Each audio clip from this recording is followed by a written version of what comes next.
उत्तराखंड जिस तरह से दरक रहा है और लोग अपने घर से बेघर हो रहे हैं, उसके खिलाफ यहाँ दिल्ली में जो उत्तराखंड के जो लोग हैं, जो प्रवासी हैं, जो दिल्ली में रहते हैं, वो लोग यहाँ पर धरना दे रहे हैं। क्या ये धरना सिर्फ यही इनकी मांग है कि जिस तरह से विकास किया गया वो वहाँ के लोगों के लिए एक तरह से विनाश की जिसने रूपरेखा तैयार कर दी है। तब पहाड़ दरक रहा है, जमीन दरक रही है, लोग घर से अपना घर छोड़ने के लिए मजबूर हो रहे हैं। से बातचीत करेंगे, हम जानेंगे क्या है इनकी मांगे। क्या है आपका नाम? आपका नाम क्या है? अजय बेस। आप लोगों की क्या मांग है? धरना क्यों किया?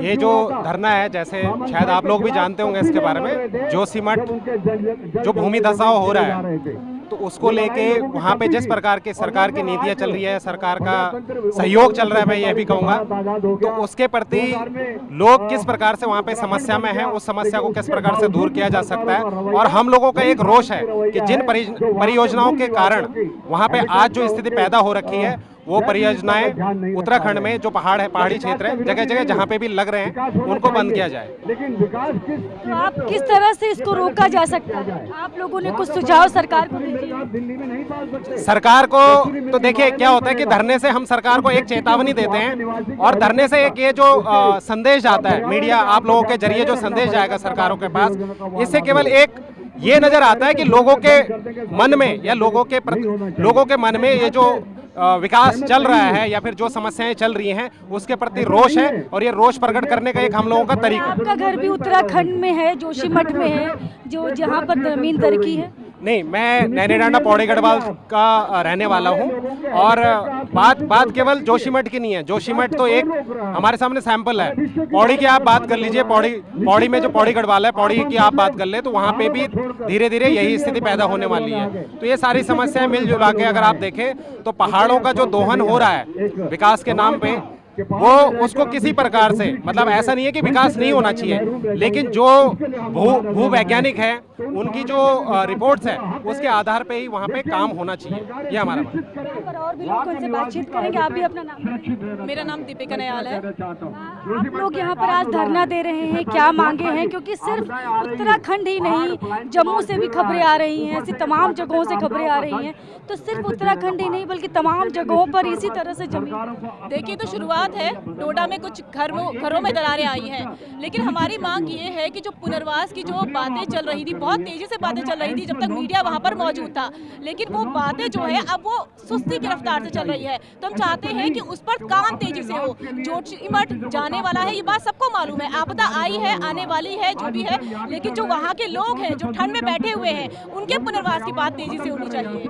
यहाँ पर देखिए किस तरह से लोग बैठे, और भी लोगों से बातचीत करेंगे, हम जानेंगे कि किस तरह से लोग यहाँ पर धरना दे रहे हैं और मांग कर रहे हैं कि जिस तरह से विकास हुआ है वो उस विकास को सुनियोजित विकास करने की ज़रूरत थी, जो कि सरकारों ने नहीं किया।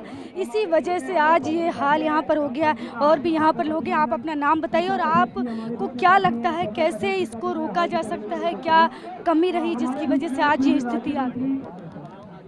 देखिए, जोशीमठ का जो संकट है, ये संकट असल में सरकार द्वारा थोपा गया संकट है, और ये पूरा का पूरा संकट कॉरपोरेट के हितों के लिए लोगों के जीवन से खिलवाड़ करने वाला और लोगों को जो है अपनी जगहों से, अपनी जड़ों से विस्थापित करने वाला जो है संकट है। एनटीपीसी की जो सुरंग आधारित परियोजना है, और उसके साथ साथ जो प्रधानमंत्री का ड्रीम प्रोजेक्ट जो 4 धाम यात्रा वाला, जिसमें सड़कें चौड़ी की जा रही हैं, उसमें जोशीमठ के नीचे से एक बाईपास निकाला जा रहा है।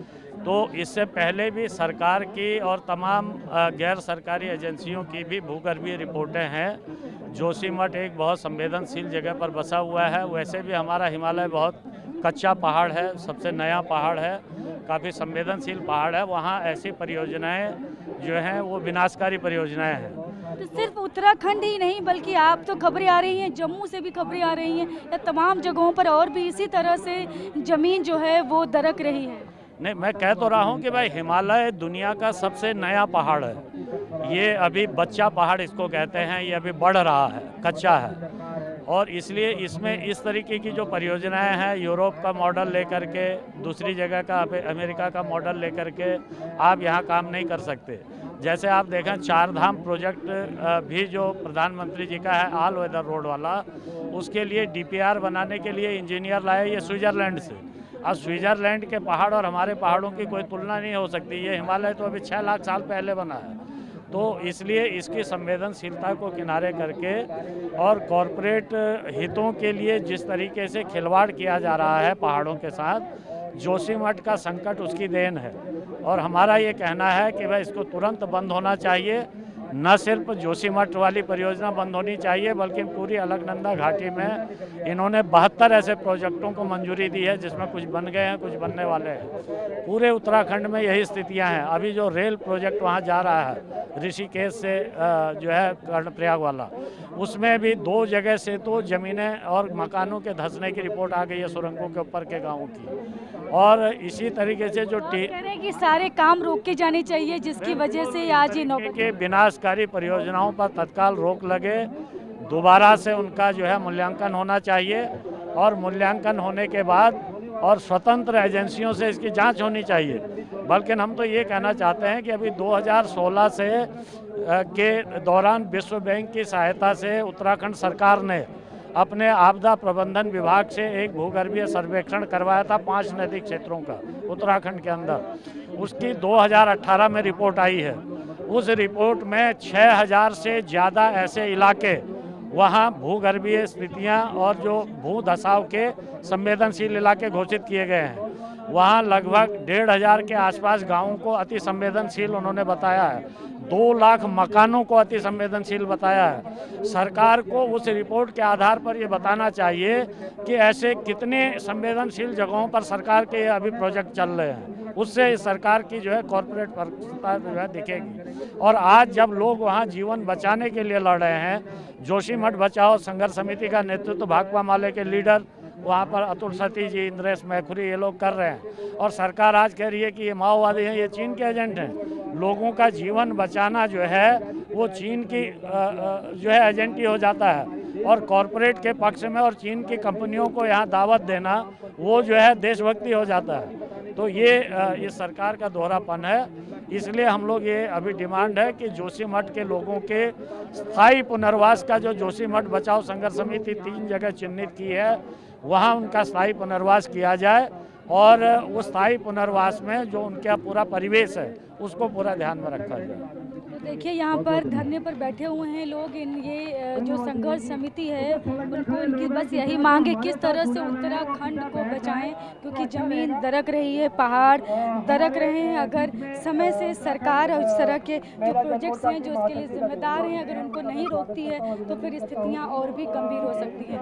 कैमरा पर्सन मुनीश बल्ला के साथ में शालिनी वाजपेयी, TV